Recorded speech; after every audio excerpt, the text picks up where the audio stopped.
ஹைபடி போஸ்ட்டுக்காக எங்கள் காலேஜில் செலெக்ஷன் நடந்துட்டுருக்கு. அதுக்கு ஒரு பெரிய விஷயம்லாம் பண்ண வேணாம். அப்ளிகேஷன் ஃபார்ம் கூகுள் ஃபார்மாக தான் இருக்கும். அதை வந்து ஃபில் பண்ணணும், அவ்வளோதான். ரொம்ப கம்மியான டீட்டெயில்ஸ் தான் கேட்டிருந்தாங்க. ஆனால் ஹெச்ஓடி மேம் கிட்ட சைன் வாங்கணும்.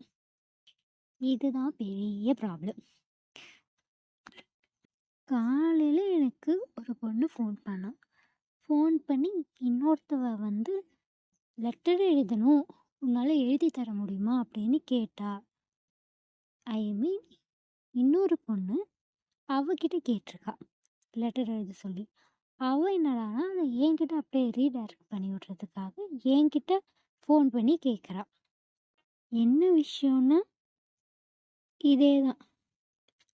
அவளும் வந்து செக்ரட்டரிக்கு நிற்கிறதுக்காக, அவள்னா டே ஸ்காலர் நிற்கிறதுக்காக, மேம் சைன் வாங்கணுன்றதுக்காக ஒரு ஹாஸ்டலில் பிடிச்சி அப்படியே சைன் வாங்கிடலான்னு யோசிச்சா. அவள் யோசித்தது ஒரு விதத்தில் நல்லதாக போச்சு. ஏன்னா அப்படி இல்லைன்னா அவளும் நிற்கிறான்றது எனக்கு தெரிஞ்சிருக்காது. சொல்லப்போனால் அவள் நிற்கிறான்றதுக்காக தான் நானும் போய் நிற்கிறேன். ஆக்சுவலி எனக்கு மெயில் வந்த உடனேவே வந்து இந்த டைம் இந்த போஸ்ட்டுக்கு நின்னே ஆகணுன்ற ஒரு பக்ஷி அப்படி உள்ளேருந்து சொல்லிகிட்டே தான் இருந்துச்சு. ஆனால் சைன் வாங்குறது தான் பெரிய பிரச்சனை. அது வந்து ரெசிஸ்ட் பண்ணிக்கிட்டே இருந்துச்சு. எனக்கு என்னமோ இந்த டைம் நான் கண்டிப்பாக பொசிஷன் எடுக்கலான்ற ஒரு மாதிரி 80% சான்சஸ் இருக்குது. ஏன்னா வந்து நான் சிஜிபிக்குலேயும் எல்லாத்துலேயும் விட ஹையாக தான் இருக்கேன். அதுதான் மெயினாக பார்ப்பாங்களே. சரி, ஓகே அப்படின்னு மனசில் ஒரு தைரியத்தை வர வச்சுக்கிட்டு போனேன். மேலே போயிட்டு டிபார்ட்மெண்ட்க்கு போனேன், யாருமே இல்லை. சரி, அவ்வளோதான் போல இருக்குது அப்படின்னு கீழே வந்து எனக்கு A4 ஷீட் தேவைப்பட்டுச்சுன்னு A4 ஷீட் வாங்கினேன்.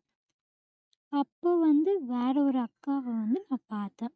என் சீனியர் தான் அவங்க அவங்களோட ஃப்ரெண்டுக்காக பிரசிடெண்ட்டுக்கு நிற்கிறாங்க. அதுக்காக சைன் வாங்குறதுக்காக உட்காந்துட்டு இருந்தாங்க, வெயிட் பண்ணிட்டு இருந்தாங்க மேம் கிட்ட கேட்டு.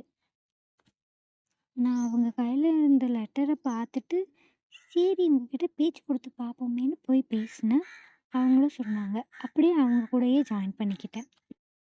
அந்த அக்கா ஒரு மேம் கிட்ட போய் சைன் வாங்கிட்டு அப்படியே நானும் கூட போனேன். வாங்கிட்டு அப்படியே ஹெச்ஓடியை பார்த்துட்டு அவங்கக்கிட்டையும் சைன் வாங்கியாச்சு. மேம் கிட்ட சைன் வாங்கலான்னு போனால் அவங்க இது ஃபார்மேட்டே இல்லைன்ட்டாங்க. நான் வந்து சாட்ஜிபிடியை பார்த்து கொஞ்சம் கூகுளையும் ரெஃபர் பண்ணி ஒரு ரெக்கமெண்டேஷன் லெட்டர் எப்படி இருக்கிறோமோ அப்படி தான் எழுதியிருந்தேன். ஆனால் இங்கே ஃப்ரம்மு டூ அதெல்லாம் போட்டு தான் எழுதணும்னு டைலாக்லாம் விட்டாங்க. சரின்னு அங்கேயே நல்ல வேலையாக அந்த A4 ஷீட்டை முன்னாடியே வாங்கினேன். நான் கூட இதுக்கப்புறமேட்டு நினச்சேன், ஐயோ அவசரப்பட்டு வாங்கிட்டோமே, இதை வேற லக்கேஜ் தூக்கிட்டு போகணுமேனு யோசித்தேன். ஆனால் அன்றைக்கி அப்போ வாங்கினது தான் வந்து அடுத்து எனக்கு ஹெல்ப் பண்ணியிருக்கு. அங்கேயே வந்து லெட்டர் எழுதி கொடுத்துட்டு சைன் வாங்கிட்டு ஒரு வழியாக எல்லாத்தையும் முடிச்சுட்டு வந்துட்டேன். அந்த அக்கா கிட்ட மட்டும் பேசலைன்னா நான் சைனே வாங்காமல் ரூமுக்கு வந்திருப்பேன். எனக்கு அப்போ என்ன தெரியுமா ஃபீல் ஆச்சு? எனக்கு வந்து சிவன்னு ரொம்ப பிடிக்கும்.